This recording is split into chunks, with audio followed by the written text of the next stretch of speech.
মনে করিয়ে দেই ৩৬শে জুলাই হতে আর মাত্র ১০৩ দিন বাকি। এই সরকার কি আমরা খাল কাটার জন্য আনছি? নদী কাটার জন্য আনছি? আর কসম ওয়াদা করে বলছি, আপনার যেই সন্তান কবরে গেছে তাদের আরো যদি ১০০ ভাই মাটির উপরে থাকে, সেই ১০০ সন্তান ইনকিলাবের কর্মীরা।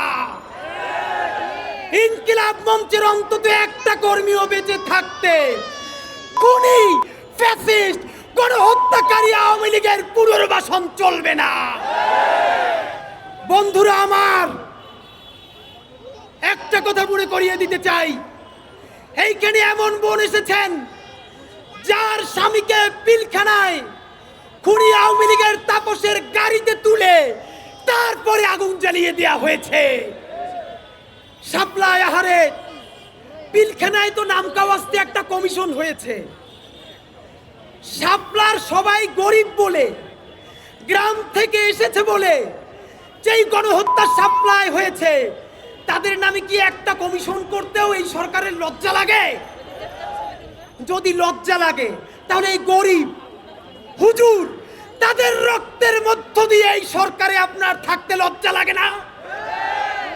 বন্ধুরা আমার, বিএনপিকে বলতে চাই, আপনাদের হাতে ধরি, পায়ে ধরি, শহীদ জিয়ার বিএনপিকে দিল্লির দাস হতে দিব না।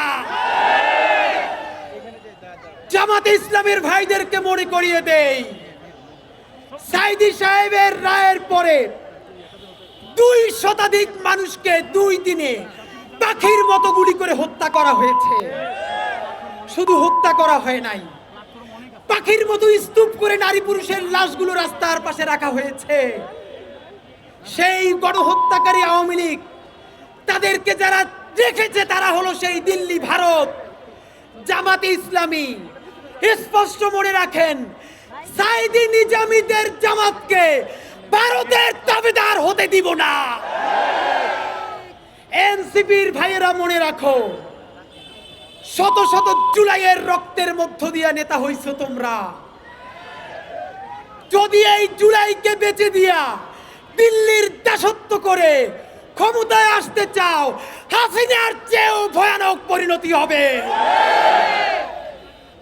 ১০০ মানুষ মাত্র হাত তুলবেন, একটা কাজ বলবো।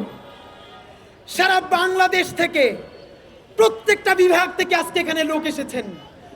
শহীদ পরিবারের সন্তানদের মধ্য থেকে আমি তাদের অনুমতি নিয়ে আপনাদেরকে একটা কর্মসূচি ঘোষণা করতে চাই। মনে করিয়ে দেই, ৩৬শে জুলাই হতে আর মাত্র ১০৩ দিন বাকি। এই সরকার কি আমরা খাল কাটার জন্য আনছি? নদী কাটার জন্য আনছি? এই গাড়ির হর্ন বন্ধ করার জন্য আনছি? গাড়ির হর্ন বন্ধ করে আর মানুষের নিঃশ্বাসের হর্ন বন্ধ হয়ে যায়।